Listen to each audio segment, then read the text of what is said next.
Okay, everybody, welcome. We're so glad we have the opportunity on Wednesday nights to be able to come together. Everybody's so far back. It's like, hey, love y'all.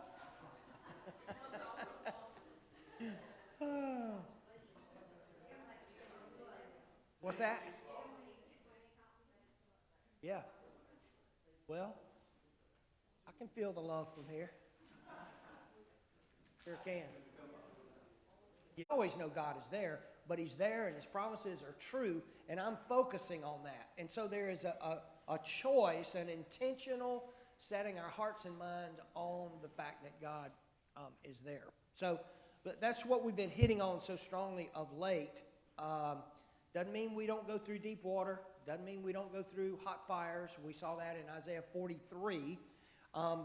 But it does mean that God's grace is always sufficient and that He can be the Lord in the good times. I want you to turn to Psalm 16.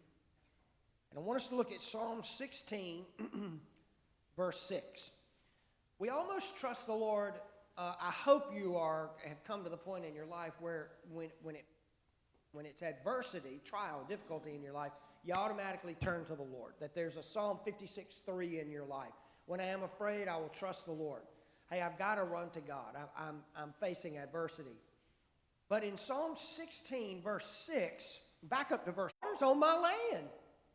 The lines of the Lord have fallen unto me in pleasant places. Or, I didn't walk that boundary line, and I've got a beautiful hilltop from which to be able to see the rest of the property.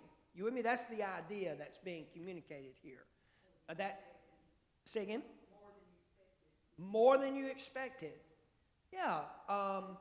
Things are going well in your life. Unexpected blessings. Blessings are coming, and some of them are unexpected. Can be financial. Is oftentimes what we do is we trust the blessing instead of the one who gives the blessing. The Puritans used to say that. We have to trace the sunbeam back to the sun. The blessing is not, the thing we trust in is not the gift that God gives, as beautiful and as wonderful and as relieving of pain or difficulty or suffering or worry or doubt or anxiety as that can be. Tell you what I trust in is like, there's plenty of money. There's plenty of money. And all of a sudden you're saying, we got this. Or we focus on the financial gift or the windfall or whatever the case may be. Oh, this is so great, and focus on that and forget that it actually came from the providential, loving hand of God. There's money in the retirement account, and you say, I'm going to make it. I'm pretty sure I'm not going to outlive that money. Whatever the blessing may be, how do we show that we are, in fact, trusting God in those good times? What is the one thing we can do to show that we're actually trusting God and not the blessing? And it caught me right in the fat of the eye right here. Right here, actually, I think. And it cut me, and I needed 3 stitches, and after the doctor put the stitches in there, he said, how you doing? I said, well, I can't see. He said, what do you mean you can't see? I said, well, I can see out of this eye, but I can't see anything out of this eye. He said, what? I was like, I thought we were just dealing with this laceration that was there. And I could tell he was undone, and then I came undone. I'm like, oh, I thought you were okay. 3 days went by. They took that patch off, and I could see. And I have never been so happy in my life, and happy to be able to see. And I was not even a believer at 10 or 12 years old, but I was thanking God for the fact that I had 2 eyes that actually worked. I mean, I cannot tell you the level of gratitude that's there. I mean, we take that kind of stuff for granted.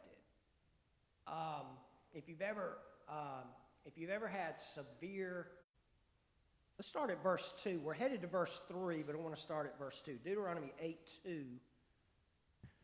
And you shall remember that the Lord your God led you all the way these 40 years in the wilderness to humble you and to test you and to know what was in your heart. To know what was in your heart, whether you would keep his commandment or not. Verse 3, though. So he humbled you and allowed you to hunger, going around hollering, unclean, unclean, all that. And people, can you imagine the logistics that had to be carried out just to feed you and take care of you if you had leprosy? You know, all 10 of them were thankful. But the Lord expected all 10 of them to come back and say that, and only one did. The Lord Jesus asked, where are the other 9? And so we do need to say that. Think about how many times at a meal we those things. If we never give thanks, those kind of things, we just kind of say, well, either I deserve them or I got it. I mean, I wish I could remember the movie. It was a Jimmy Stewart movie, and the movie begins, and he's praying, and he thanks God for their food, and he ends the prayer by saying, Lord, thank you so much for the food, even though we worked so hard to provide it for ourselves anyway. What's that? Be joyful, but in the day of adversity, consider. Well, consider what? Well, surely God has appointed the one as well as the other, so that man can find out nothing that will come after him. Surely God has appointed one as well as the other, the good days and the bad. God is sovereign over all. The NIV puts Ecclesiastes 7:14 this way: when times are good, be happy, but when times are bad, consider God has made, and all those kind of things. And then the next time, it's kind of like, oh, I just totally forget to say those kinds of prayers. Why?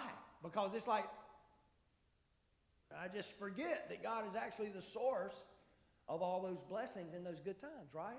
You know, you go to minister to your neighbor and tell them the gospel, and you're like, oh man, this is unnerving, and this is kind of scary, and I want to go, I want to communicate clearly, and Lord, help me, give me wisdom, give me all of our gifts, and Lord, help us to name them one by one.